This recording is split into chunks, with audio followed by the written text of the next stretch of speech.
So I spent 10 years managing what's called their Employee Assistance Program for the Queensland Fire and Rescue Service. We had about 55,000 staff. Most people would realise that the fire service is quite a difficult job. They have some very tough things to do. So we were responsive to them when they had a need and they had a tough job, but we also provided various training to them and resilience building to help them do that job better and maintain their health. My background was an undergraduate degree in psychology and a postgraduate degree in social work, and I very quickly actually went into private practice. I spent about 15 years in private practice, and in that capacity provided counselling, training and consultation to management, particularly in staff-related issues and the well-being of staff. We all know what call centres can be like. They're not only busy and sometimes chaotic, but customers come and dump. Customers come with all of this stuff that they dump on these staff, and teaching them how not to take that on. Just imagine it this way.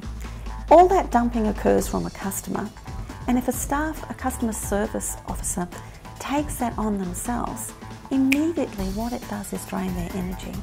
It takes so much of them to process that stuff or to hang on to it. This type of stuff allows people to learn how to release it quickly and how to move on to the next job quicker and quicker each time. But at the same time, it doesn't ignore, we're not ignoring the needs of that individual. We're caring for the needs of that individual, but we're helping them be more effective in what they do. Now, one of the things that occurred before I left last year, the Queensland Fire and Rescue Service, was I started to develop online modules for them for their training, for how to deal with their own self-care and stress management, and also how to deal with critical incidents. And in the customer service area, you know, a critical incident certainly is somebody rings and threatens a staff member.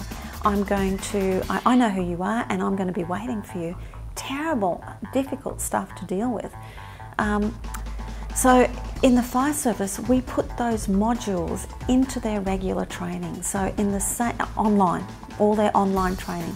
So in the same way that they had to have a look at, you know, how to use ladders and hoses to get into a building, or how to drive the truck, or how to resuscitate, or how to use breathing apparatus, they actually had to every year learn how to deal with these sorts of incidents in a stress sort of manner. So it's becoming more and more normal practice to include this sort of training for staff. And in fact, figures would show us, I think, that around about 30% are taking the opportunity to use online training.